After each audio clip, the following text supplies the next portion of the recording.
Modi magic नहीं चल रहा है तो राहुल गांधी का संविधान का किताब भी नहीं चल रहा है। अब नरेंद्र मोदी कहते हैं कि संविधान की जो किताब है वो खाली बात किया तो अच्छा नहीं होगा आपके लिए। मैं क्या बात कर रहा हूँ, देश एक मिनट हाथ नीचे नहीं ये बदतमीजी नहीं चलेगा। हाथ नहीं कर रहे, संविधान पे हाथ नीचे, संविधान पे मैंने सवाल पूछा, संविधान नहीं चल रहा है तो मोदी जी की समझे नहीं आप? संविधान की किताब जो है राहुल गांधी के हाथ में है वो ये महाराज न मोदी जी पढ़े तो न मोदी जी पढ़े न उनका पत्रकार पढ़ा। अजब बेइज्जती है। और अभी तो रुको, क्लाइमैक्स अभी बाकी। हाँ तो दोस्तों देखना कैसे अनुराग ओझा ने मोदी मीडिया की बोलती बंद कर दी। जब उनसे पूछा गया कि संविधान की किताब को लेकर तो उन्होंने क्या जवाब दिया, आप वीडियो को लास्ट तक जरूर देखें। तो न मोदी जी पढ़े न उनका पत्रकार पढ़ा। अगर मोदी जी पढ़ लेते तो उनको पता चलता कि उस बुक के अंदर है क्या। उस किताब के अंदर दलितों का हक और अधिकार है, उस किताब के अंदर महिलाओं का हक है, उस किताब की बदौलत ही आपके हाथ में माइक आया है और उस किताब की बदौलत ही हम लोग यहाँ पे खड़े हैं और उस किताब की बदौलत ही प्रधानमंत्री नरेंद्र मोदी जी इसी लाल किला से शपथ भी लेते हैं। बदौलत ही जो चाय वाला एक प्रधानमंत्री बन गया, ये भी तो उसके संविधान के बदौलत ही है ना। तो ये बड़ी अच्छी बात कही है। सवाल तो भारतीय जनता पार्टी के नेता ही उठाते हैं ना, वही उठा रहे भाई। पढ़ा लिखा अगर होता, ये गांव के भैया हमने कहा था उधम कही था जान पाओ तो जाने हो कि अंधेरे के आगे रो अपन दीदा खो और भैंस के आगे बीन बजाओ भैंस खड़ी पगुरा है। तो वही वाली उनकी हाल है। अगर हम किसी मूर्ख को समझाने बैठ जाएंगे ना तो हम उसको समझा नहीं पाएंगे।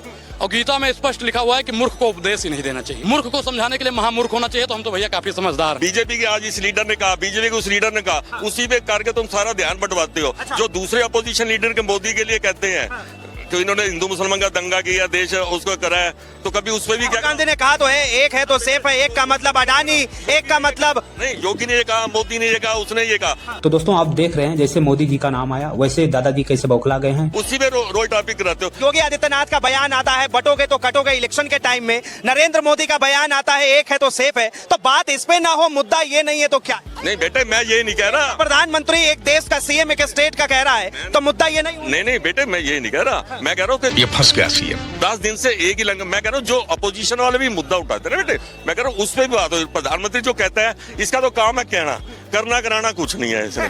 हाँ ये देखो ये कहता है कटेगा तो बटेंगे। अच्छा ये बताओ पहले मुझे बताओ काटेगा कौन काटेगा पहले ये बताओ। आज तक ये कैसे कौन काटेगा हमें? बात तो सही है। कौन काटेगा? मैं बताती हूँ। ये जो बटोगे कटोगे से बोल रहे हैं ना, ये आप भूल जाइए, ये भूल जाइए। बीजेपी वालों के लिए गले की हड्डी बन गए हैं ये बटोगे कटोगे। ये लग रहा है कि भाई ये योगी आदित्यनाथ का जो ये बयान है ये सुपर डुपर हिट हो रहा है तो ये फटाफट मोदी जी प्रकट हो गए मोदी जी। और उन्होंने यही बोल दिया कि एक है तो सेफ है। और उसके बाद आपने देखा होगा कैसा बसन मौर्य आके क्या बोल रहे हैं कि भाई हम तो योगी जी के बयान पे नहीं, हम तो ये मोदी जी के बयान के साथ खड़े हैं। आप खुद समझे कि गले की हड्डी बने हुए हैं। आप भूल जाइए ये सारे योगी जी के पीछे पड़े हुए हैं, ठीक है। आप देखिए इनके आपस में मेल मिलाप नहीं है। आप कह रहे कहाँ पहुँच चुके हैं। आप लोग बातों का पतंगर बनाना बंद करिए, समझ गए? आप लोग बनाते हैं बातों का पतंगर, ठीक है। ये लोग आपस में मेल मिलाप नहीं है कि देश में जो है प्रधानमंत्री और सीएम योगी आदित्यनाथ जो कह रहे हैं वो सही है। बातों का पतंगर बना रहे हैं। सही बिल्कुल नहीं है। एसएस के नेता ने बयान दिया कि जो बटोगे कटोगे बयान बिल्कुल सही था, हिंदुओं के लिए बयान था वो सही। एक बात बताइए, हिंदू कौन है? आप मुझे बताइए ना। ये दलितों को तुम लोग अलग करते हो, महिलाओं के साथ जो स्टैंड में तुम टैक्स लेते थे वो कौन है? जो दलित है आगे जो तुम लोग वो बांध के मटका बांध के पीछे झाड़ू लगा के घूमते थे वो कौन थे ये बताओ? वो हिंदू नहीं है क्या? तुम जिस तरीके से महिलाओं के साथ बदतमीजी करते थे, तुम जिस तरीके से दलितों के साथ बर्ताव करते हो, तुम उनको तब हिंदू नहीं मानते हो क्या?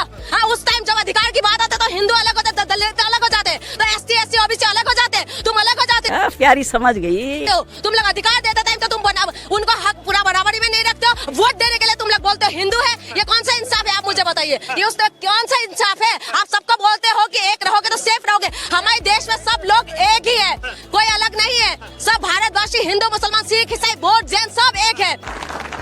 1947 में क्या हुआ था? लगाती कि जातीय जनगणना की बात कौन करता है इस देश के अंदर? जाति में बांटने की बात कौन करता है? जातीय जनगणना की बात जो कर रहे हैं ना, लेकिन तुम लोग जो सबका साथ सबका विकास करके तुम बांट रहे हो, तुम इसमें बात करिए ना। सबका साथ सबका विकास के नारा तुम्हारी है ना, स्लोगन आपने दिया था ना, तो सबको बांटने की कोशिश क्यों कर रहे हो? और इस तरीके से स्लोगन देके तुम क्या कहना चाहते हो ये बताइए? क्या बांटना चाहते हैं आप लोग? और किसको कौन काटने के लिए आ रहे हैं, कौन बांट रहे हैं? आज मणिपुर कितना 1 साल से भी ज्यादा हो गए ना, वहाँ पर डबल इंजन का सरकार है ना, वहाँ क्यों शांति नहीं हो पा रही है? पूछे ना, आप पूछे ये चीजें क्यों शांति नहीं हो पा रही? आज भी मेरी मणिपुर मैं नॉर्थ ईस्ट से आती हूँ, चल रहे हैं आज भी, तो आज क्यों आवाज नहीं निकाल रही आप लोगों की? तो दोस्तों आपने क्या देखा, जिस तरीके से गोदी मीडिया की अनुराग ओझा ने धुलाई की, जब संविधान को लेकर राहुल गांधी की किताब को लेकर बहस छिड़ी तो अनुराग ओझा ने गोदी मीडिया को गजब का जवाब दिया। सिर्फ हिंदू मुस्लिम बटोगे तो कटोगे जैसी राजनीति पर आज राजनीति की जा रही है। वैसे दोस्तों ये वीडियो आपको कैसा लगा कमेंट में जरूर से बताना। अगली वीडियो आपको किस टॉपिक पर चाहिए आप इसको भी बताना।